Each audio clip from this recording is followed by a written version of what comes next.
That week, we went through close to $1,000 for drugs and alcohol between the two of us and maybe a couple other people that came over. When I was on my binge, smoking crack, I did it as much as possible, every day if possible. I did a line of cocaine with my mom when I was 9 years old. Just because everybody else was doing it, I figured I may as well try it at least once, right? It's not gonna kill me, I may as well try it. See if I like it, and if I don't like it, I can stop.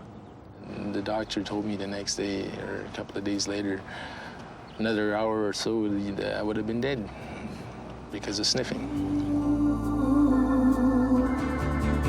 We've all got real problems, but can't always solve them. We need someone to listen, cause we all need some talking. Some try to ignore, but we've got to explore. We cannot hide it all away, let's do this together. Whoa, I'll talk to you, and you'll talk to me. We've got to reach out to set ourselves free. Degrassi talks, coast to coast. We hear real stories from real people. Degrassi talks. Degrassi listens. We're not alone, let's do this together. Degrassi talks. Drugs. As teens, we hear that word all the time. Drugs are bad for you, drugs can kill you, yet drugs are everywhere. I'm Alexei Sanasi. On the Degrassi series, my character Yik experimented with different lifestyles, including drugs. For some of us, just saying no is a simple decision, but for others, it isn't that easy. I mean, why do some kids use drugs and others don't? Well, we traveled across the country to find out your views and stories about drugs and drug abuse. Rolling and action. Do you do drugs? No. Why are you smiling? Because I've tried them, but I don't do them. No, that's stupid. I use drugs. I don't think it's a crime. I don't approve of hard drugs. I don't approve of drugs that ruin people's lives, cocaine, crack, heroin. Why do you think teenagers use illegal drugs? The fact that they're not allowed to do it, sometimes that makes them want to do it more. Curiosity, I think, started me on them. But I don't know what kept me going on them. I guess I just got hooked first thing. In the Yukon, we visited Kathy. Kathy's drug use began very innocently. I was hanging around with older people, so they were into it then, you know. They were 15 and 16 and 17 and stuff, so they were going through the little party phase, and I was just a little bit younger, but I was with them, so I was doing it just to fit in. So what sort of drugs were you doing? Well, mostly acid, mushrooms, and a little bit, we were dabbing in cocaine, but we were injecting it, we weren't starting it. I think a lot of it is pure pressure. Like, if you're with a lot of people who do drugs, then you just feel like you don't fit in. If you see a friend doing drugs and he looks like he's having a good time and it's not really affecting him, then, you know, you'd probably say, oh, well, if he's not dying, then I'm not going to either. Well, I started using drugs just on a whim. One night, I walked into a friend's room, and there he was cutting up a chunk of hashish, and he threw me a chunk. I really didn't know much about drugs, so, you know, I went up to my roommate, and I said, can you roll this for me? He rolled me up a joint, and after, I had no real pressure. Nobody was making me do it. I guess everybody had been doing it. I guess I just wanted to try it and, you know, see what it was like for myself. It became a daily habit, and once the habit continued, you know, it's like getting up in the morning and brushing your teeth. I get up in the morning and I smoke a joint, and that's the way that my day went after, you know, a week or so of using. I think teenagers use drugs so they get their minds off other things, like the things that depress them. I started using drugs to escape the problems I had, to be with popular people, to be with the in crowd. We met Matt in a provincial jail. He has been convicted on several drug-related charges. I had problems at home with my stepfather. I never got along well with him. We argued, screamed, yelled, had physical fights, and I just didn't want to think about it. It was great when I was on drugs because I didn't have to think about what was happening in my life, and think about what might happen tomorrow. And that was all that was on my mind, just getting away from the problems. I did drugs to get the confidence back to become the best again. Because at a point in my life, I decided that I wasn't good enough to do this, and I wasn't good enough to do that, so I just started using drugs to get myself up again. It was good to be almost a different person, and things seemed brighter and funnier, and it was great. So yeah, I continued. What first comes to mind when I say drugs? I guess having fun. My mom and dad were both drug addicts. My brother's hyper, and they were, I don't know, they beat me more or less all the time. They like to, I guess that's whenever they'd get in a fight, they'd come to the kids and take it out on the kids first. Why did they do that? I guess they were just high all the time. Really out of it. They were high? Yeah. They're heroin addicts. When did your experience with drugs start?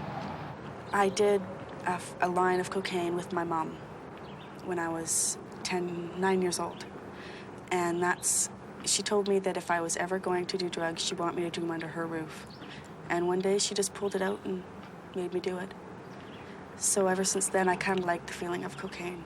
I started doing it a lot. I didn't realize I had a problem. It was just now and then, and it started getting every day.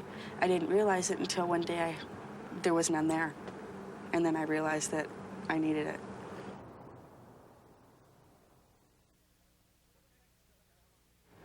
What effects do drugs have on people?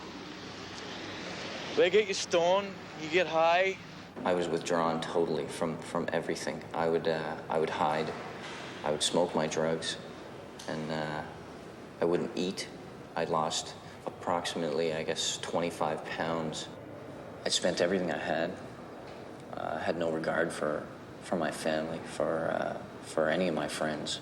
I really didn't care if they lived or died at that point. What happened with your family, like your mom, when you started using? Well, before I started using, we had a really good relationship, and it got even stronger when my parents divorced, but it deteriorated at a rapid speed once I started using. I just didn't care about her anymore. So we grew apart. I wouldn't even live with her anymore. Kathy's drug addiction got so bad, she left home to live on the streets of Vancouver. You do what you have to do when you're living on the streets, you know? And you were so high that you didn't care if you were sharing a needle with a drunken bum on the street or if you were in a high-class hotel room with somebody, you know? As long as you're getting that fix, it was okay. One thing you have to know about crack is that after the first hit, it's addicted. You are addicted. Right after the first one, you need more. And it's an immediate response. It's not over days. You need the next one now. 5 minutes ago, you need it. That's how it is. You get the taste in your mouth, even when you're not doing it. You get the taste in your mouth. You remember how good it felt, and you have to try it again because you know that it's so great. Okay, when I say drugs, what's the first thing that comes into your head? Illegal drugs. Crack. Pot, cocaine, heroin. Trouble. I used to do solvents, like gasoline and all sorts of that.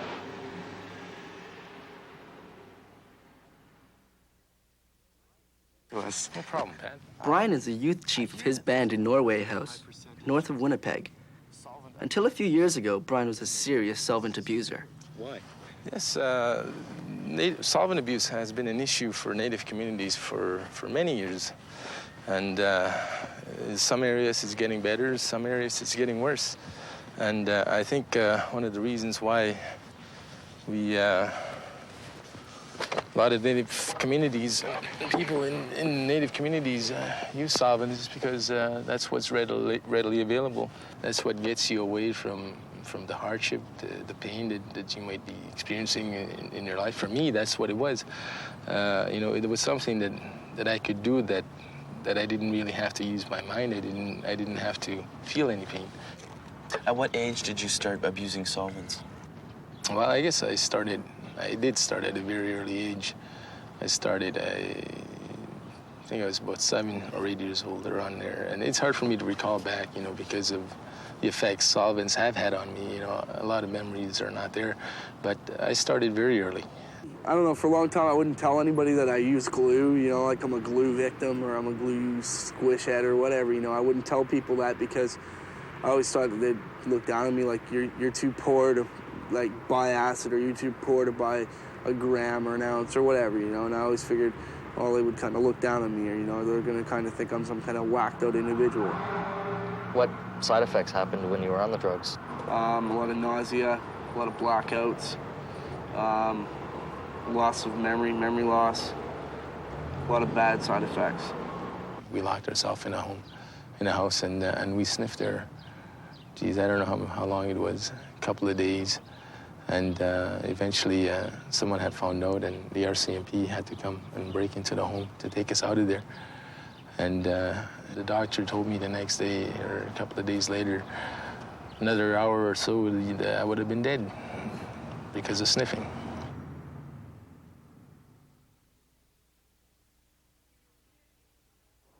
Do either of you use drugs? I don't do drugs. I never have, and I don't think I ever will. No, I don't use drugs. At all. At all. Caffeine pills. Michelle, what are you doing taking drugs for? They're not drugs, they're just like lots of coffee. These are drugs. Come on, they can't be that bad. You don't even need a prescription. They help keep me awake, that's all. The character I played on Degrassi, Michelle, used caffeine pills at one point to try to get her through exams when she was having a tough time. Did you guys ever try using drugs to get you through school? Ritalin was one of the drugs that I was using. I was prescribed Ritalin for hyperactivity, but my parents would just continue giving it to me throughout the time that I was using drugs, not knowing that I was using. I'd go out and I'd play soccer on it, you know, in the second part of the term, and rugby. Everybody on the rugby team, we'd all be crushing it up and snorting it in the bus on the way up to rugby tournaments. So Ritalin gave you more energy? Oh yeah, it speeds you up. You're sweating a lot and your hands are shaking, and when you hit somebody, you don't feel, you know, the pain of the hit until the next morning, right? And you really don't care. Personally, as far as drug use goes, we're a drug-oriented culture. You have a little pain, oh, here's a very strong painkiller, you're a little stressed, you know, here, take a Valium, you're a little tense, yeah, I prescribe a tranquilizer. I mean, it's a drug society, and humanity has been like that, always. I use aspirin and I use Tylenol, and I don't really think that they're a drug. I don't classify them as a drug.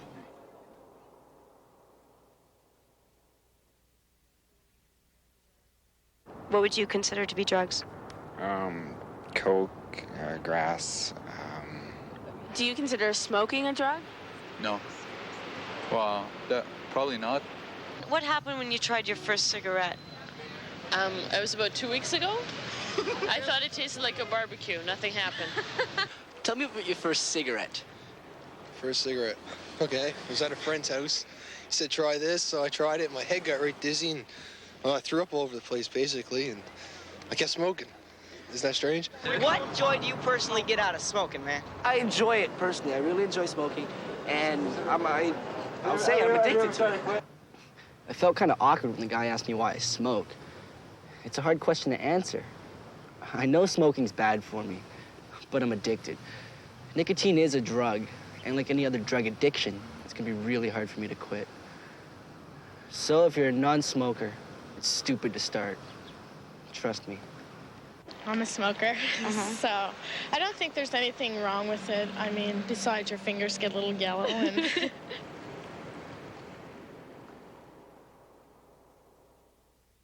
I basically use alcohol more than drugs now, because drugs, I figure it's a waste of money. Alcohol is also a drug and can manipulate your system the same way. When I first started drinking, I was 10 years old, and it was just a cool thing to do with my friends, and that was on at least once to twice a week basis. I'd been introduced to alcohol very early in my life through my parents, not ever realizing what it was or what it did to me, and when I found out, I thought it was the in thing to do. I think the reason why the alcohol took so long for me to become a problem in my life is because I always figured alcohol was acceptable to society, and drugs isn't acceptable. People think that alcohol isn't a drug, and in my mind it is. When you look at the statistics, alcohol breaks up more families, kills more people each year than drugs do, by far.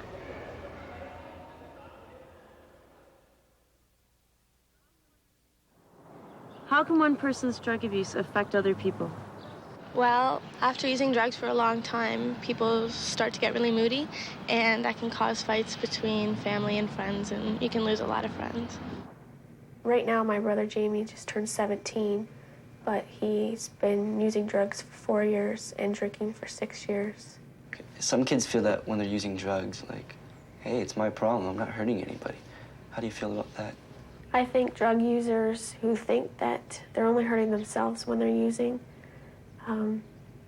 are very non-educated about it, because there's so many people that they affect with their lives that they won't realize that when they're using, because they're only thinking of themselves, because it is a disease. But in my case, when Jamie was using, he didn't think about my parents, he didn't think about me. My mom has been addicted to drugs all her life. She's always been using drugs. And when she was pregnant with me, she was using speed and all the other drugs, heroin and cocaine, but more or less speed. And when she went to the doctor to find out if she was in labor, when she was due, because that was her due date. And the doctor said not for another few weeks. So she went and had shot up speed, and she ended up in labor with me, and I was born an addicted baby. I was in an incubator for quite a few weeks.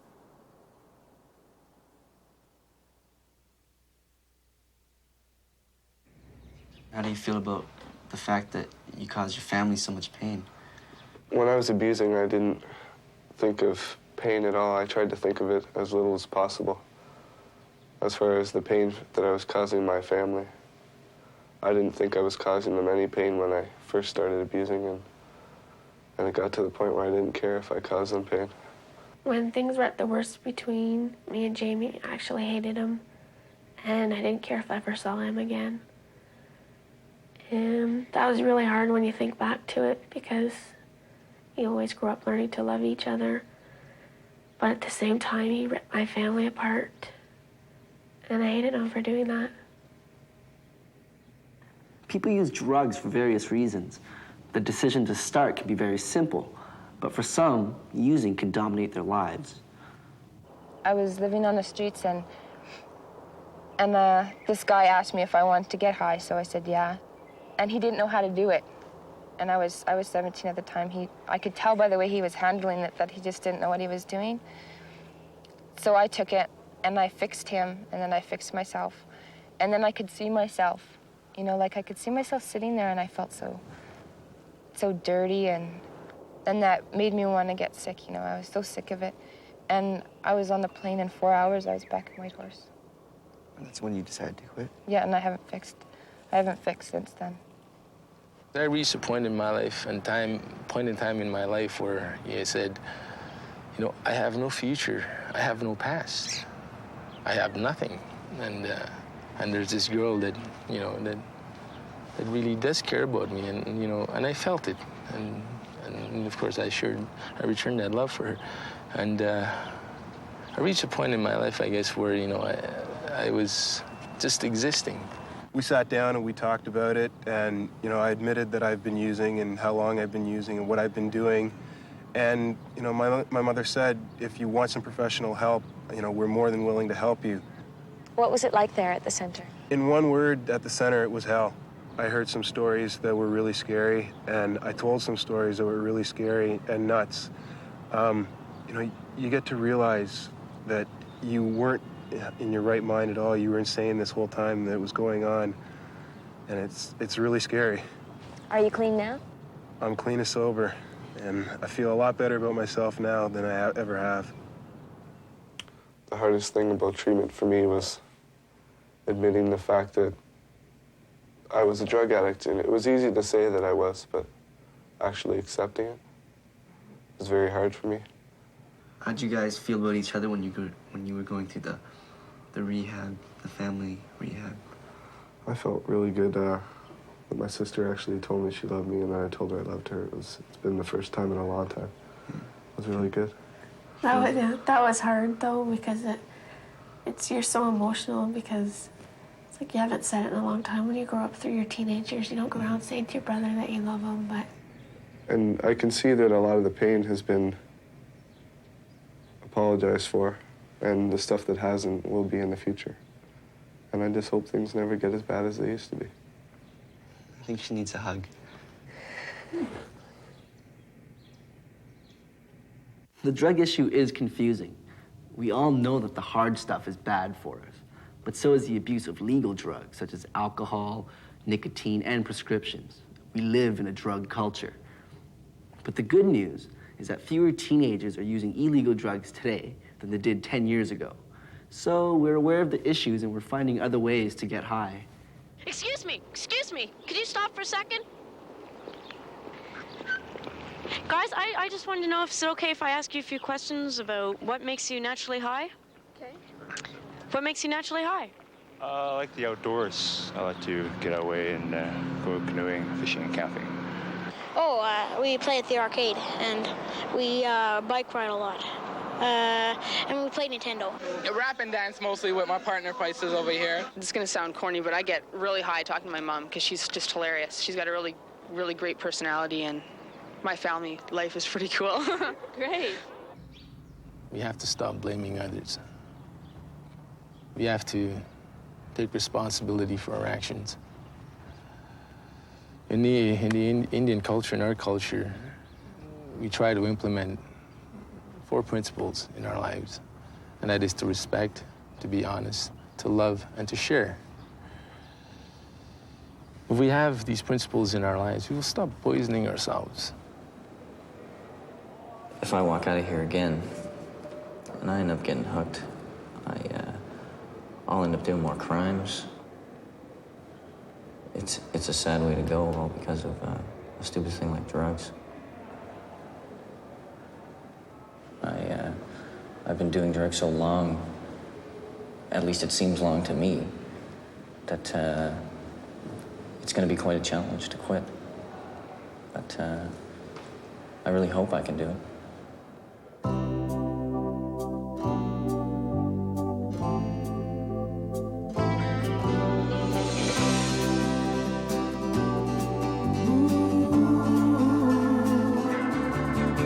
We've all got real problems, but can't always solve them. We need someone to listen, cause we all need some talking. Some try to ignore, but we've got to explore. We cannot hide it all away, let's do this together. Whoa, I'll talk to you, and you'll talk to me. We've got to reach out to set us free. Degrassi talks, coast to coast, we hear real stories from real people. Degrassi talks, Degrassi listens. You're not alone, let's do this together. Degrassi talks.